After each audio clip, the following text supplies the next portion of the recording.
Are you getting frustrated with what to feed a teenager who's always hungry? Everybody knows that teenagers have a huge appetite. It seems like you need to feed them constantly to satisfy their hunger. It's even more difficult where teenagers who struggle with their weight truly want to make changes, like cut down on junk food or stop overeating, and they can't. There's frustration, isolation, stress, and that's why I decided to create a recipe collection of 30 easy and healthy meals for teenagers. They're all high in protein to satisfy your teenager's hunger, and they can all be ready in less than 30 minutes. If you want to grab a free copy, go to lifestyleforteens.com/recipes.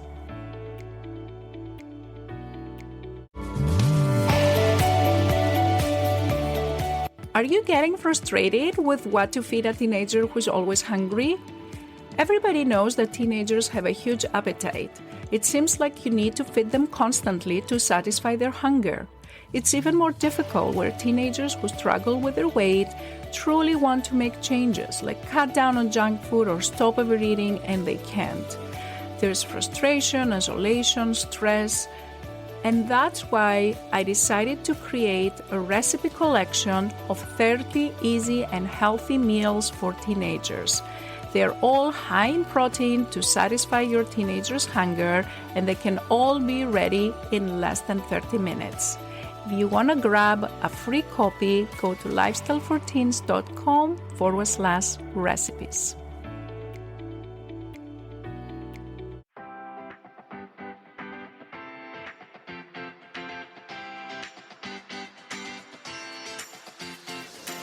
This is the Lifestyle and Weight Loss for Teens podcast. If you're a mom and want to help your child who is struggling to lose weight, you are in the right place. If you are looking for healthy lifestyle tips, Dr. Gourgari is here to help you understand the science around safe weight loss in teens and children. Because what works for adult weight loss is not always the best for children. This podcast is for educational purposes only. Dr. Gourgari does not provide medical, psychological, or nutrition therapy advice. You should not use this information to diagnose or treat any health problems without consulting your own medical practitioner. And now, your host, Dr. Jenny Gourgari.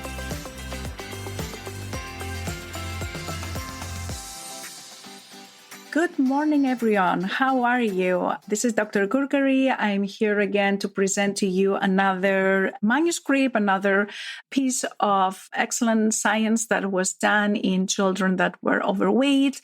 And I do hope that you find this helpful, as personally I believe is a great research because it does have immediate practical applications. And I'm here to share that with you. And I do hope you will find it helpful and try to implement that right away in your life. Okay, so let's get started. The title of this manuscript was Effects of Interrupting Sedentary Behavior with Short Bouts of Moderate Physical Activity on Glucose Tolerance in Children with Overweight and Obesity, a randomized crossover trial. So a little bit of a long title, but I just want to give you the exact title in case someone wants to actually find this manuscript and read it. But if I could simplify it a little bit, is what the title is trying to say is that what the investigators try to do is try to find out what's the effect of interrupting the sitting behavior, even for small minutes, and not just having like going to the gym for an hour. But if you just could interrupt this prolonged sedentary behavior that is very common, not only about in children, but all children and adults as well. And if you interrupt this, does that improve your future risk for diabetes? So that was the main title. We're going to talk more obviously about this later on. So I also want to say that this manuscript was published in a high-impact scientific journal that is called Diabetes Care. It's one of the biggest journals in the field of diabetes. It was published in October 2018, and the first leading author was Dr. Miranda Brodney. And this was done at NIH, which is one of the biggest research institutions in the United States. Okay, so now that we have this information, let me just give you like a brief background or on what was it that motivated these investigators to go into this research. Why did they do this? So, as I mentioned, it is well established that doing exercise and being physically active is very important when it comes to prevention of future diabetes. The American Academy of Pediatrics recommends at least 1 hour of physical activity in all children as a healthy measure to decrease the risk of future diabetes and other complications. And we know that sometimes it may not be feasible to allocate 1 hour every day in terms of like setting up this 1 hour uninterrupted time. And some children do have this time. Let's say if they have 1 hour where they play sports, they play basketball, they go soccer. So you know that they're getting this 1 hour. However, we also know that sitting in front of a computer, doing homework or watching a movie or even playing video games is also very common. And the question is, what if instead of like while you're sitting there for a prolonged period of time, you took like 3 minutes to interrupt this behavior, 3 minutes every 3 hours. So it may be easier to incorporate that 3 minutes of physical activity while you're already sitting on the table and doing your stuff than allocating that particular day 1 hour to just go out and play or play sports. So if we do this small bouts of physical activity that may seem not so difficult to do as it is like to allocate 1 hour, would that improve the risk of diabetes? So that was the main question. Now, how did the researchers try to evaluate this? How did they try to answer this question? So, first of all, let me just say that they only focused on children that they were already at high risk to develop diabetes. And that includes children that they were overweight or obese. And so they had what we call the body mass index higher than the 85th percentile. And they chose children between the ages of 7 to 11 years of age. And they excluded children that they had other medical problems. They excluded children that they already had diabetes or they had other hormonal problems, or they were taking medications that they may have affected their insulin and their sugar. So they excluded these children because they only wanted to focus on what is the effect of this small bouts of activity in otherwise healthy children that are just overweight. They also excluded children that they had early puberty or psychiatric problems or cognitive delays, again, because they just wanted to focus on otherwise healthy children that their ability that their risk for diabetes would not be affected by something else besides those bouts of interrupted activity. So in order to make sure that the children that they were participating were healthy, they asked them to come for a screening visit, as we call it, before they actually do the experiment, where they examine them, they ask them questions and all that to make sure that they were healthy to participate. And then once they agreed to participate and they passed the screening visit, they were giving a wrist accelerometer. Basically, it's like a watch that they were wearing that could capture how much physical activity they did in their regular life for 7 or 10 days prior to coming for the visit. And then when they came for the actual visit, they asked them to have what we call an oral glucose tolerance test.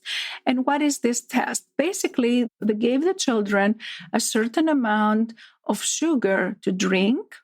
And while this test lasts for 3 hours, this test is actually one of the tests that is used to diagnose insulin resistance and diabetes. And the way it works is when you give someone to drink sugar, you measure after every 30 minutes what is their sugar level and their insulin level after they have a certain amount of sugar. So in patients that have what we call insulin resistance, or in patients and participants that have a high risk to develop diabetes, what you see is when you drink sugar, your insulin hormone increases and your glucose also increases. So insulin is this hormone that is secreted from your pancreas and maintains a normal sugar. So higher insulin during this challenge, during this oral glucose tolerance test, indicates in simple terms that, let me just say that your body has to produce a lot of insulin to be able to maintain a normal blood sugar so you don't get diabetes. So high insulin level after you have any type of sugar indicates that you have insulin resistance, which is a sign of an increased risk for future diabetes. So this is kind of like a standard test that doctors and researchers use to evaluate what's the risk for diabetes. So basically, they brought kids in and they gave them to drink a certain amount of sugar. And then during the 3 hours after the time that they had the sugar, as I mentioned, every 30 minutes, they had to draw blood to measure glucose and insulin, right? So in one group of children, they asked them to sit on the table throughout these 3 hours and don't move at all, only walk to use the bathroom. And the other group, they had a treadmill next to the table where they were sitting, and they asked them to walk for 3 minutes every 30 minutes for 3 hours during this test. So the total walking time in those 3 hours was 18 minutes. So this is the small bouts of activity. So it was just walk on the treadmill for 3 minutes every 30 minutes. So one group was just sitting there for 3 hours doing nothing after they had their sugar drink. And then the other group would walk for 3 minutes every 30 minutes after they had their sugar drink. And then they measured what is their sugar level and their insulin level. Now, they asked the participants to participate in both of these conditions, let's call it. So they would come another day to do both tests. Like, for example, if one child came in one day and they had the uninterrupted sitting experiment one day, then they would come again after a week to a month later on, and they would have the interrupted experiment. So each child participated in both of those experiments by 1 to 4 weeks apart. So I hope this is clear. And the reason they did that is because they wanted to get more data and more information on what happens on the kids, whether they have this 3 minutes of walking versus not having those 3 minutes of walking after they had their sugar drink. Okay, now let's go to the most exciting part, which is let's see what they found and what the results were. So, first of all, they were a total of 48 children that they were screened for this experiment. 43 were selected to participate, and 35 of them came and completed all the assessment. So the majority, they were almost equally distributed in terms of female and male. 40% of them were white, 5% were Asian, 40% were African American or Black, and the other kids were multiple races or unknown or Pacific Islanders. The average age of the kids was 9.6 years of age, plus minus 1.3 years. They also looked at their pubertal maturation, and they looked at their body mass index. They looked at what was their fasting glucose, what was their blood pressure, and they also looked at what was their insulin sensitivity. And when the researchers look at the insulin sensitivity, what does that mean? So insulin sensitivity is really a terminology the scientists use to kind of like measure this risk for diabetes.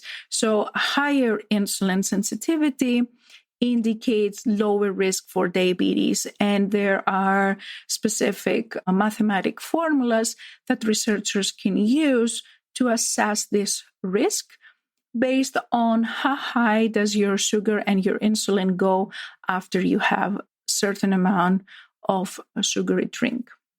Okay, so what the researchers found was that the insulin during the periods where the kids had the interrupted behavior for 3 minutes was significantly lower than the insulin when the kids did not have that interrupted behavior. And their sensitivity index, or what we call, the insulin sensitivity index, it was higher in the group that had this interrupted periods of 3 minutes walking compared to when the group that did not have this interrupted. So higher insulin sensitivity again means lower risk for diabetes. They did not find differences in the actual sugar level and the measurements of cortisol and triglycerides, which are some other hormones that also contribute to insulin resistance. But they did find overall, during those 3 hours, the overall insulin was significantly lower in the kids that took those a total of 18 minutes during the 3-hour period time. If you want to know the actual numbers, the units are a little complicated. I don't want to get into this, but the numbers were very different. It was 16,629.9 units per day per minute in one group that was exercise. It was 21,145.9 in the group that didn't. The numbers really don't mean anything to you, but I just bring this out to emphasize that there was a very significant difference on how high does the insulin go, even when you take 3 minutes walk every 30 minutes. So, and that is the main take-home message. And it is also important to note here that the amount of average exercise activity that these kids had prior to coming to the experiment was not different. The amounts of how much food they were eating was not different. And that tells us that they were kids that otherwise they behaved pretty much the same in the two groups. And what is the take-home message from this great study? The take-home message is that if you can get up and walk for 3 minutes during your daily homework activity, while you're watching TV, while you're playing your video games, please do that. It does count. Everything counts. 3 minutes of intense walking every half an hour can reduce your total insulin level, can improve your risk for diabetes. Again, it was a small study. It was only done in kids that they did not have diabetes. It was not done in kids that they were healthy weight. And of course, we don't have long-term data, right? After years, we don't have sustainability of this. We don't have like what happens if they do this multiple times versus doing it one time. So there's definitely way more research that can be done in this topic. So this was like a short study, but had some immediate results. And the investigators are working to expand and look into other directions. However, I believe this by itself does give this important message. So, are you sitting somewhere listening to this podcast? If you do, stand up, walk for 3 minutes, and continue doing what you were doing before. I hope you enjoyed this podcast, and I hope you try to implement 3 minutes every day when you're like sitting for a prolonged period of time. Just give it a try. You may be surprised that it's not so difficult to perform that. And of course, that does not mean that this should replace your scheduled activity, right? That was not my intention. Like, I don't want you to say, oh, okay, I took my 3 minutes. There is no reason for me to go out and play sports. On the contrary, this was like a supplement. Like, this was like, if you feel that this is something you can do, it may be easier for you to do, or it may be easier for you to start with that, or it may be easier for you to add on your regular activities that you do. Please do so. It is a fun experiment, in my opinion. Well, I hope you enjoy it. And that was all I had for you today. And I'll talk to you soon next week. Take care, my friends. Bye-bye. If you enjoyed listening to this podcast, I invite you to come check out the LIFT program. It's Dr. Gourgari's 12-week coaching program for teens and their moms, where we take all this information, we apply it to your daily life, and we work together so your teenager learns how to create a healthy lifestyle so they can feel happier, more confident, less stressed, and love their body again. Visit the website at lifestyleforteens.com and click on the Work With Me and free resources to learn more about this program and get free help to start this journey right away. Thanks for tuning in, and we'll catch you in the next episode of Lifestyle and Weight Loss for Teens.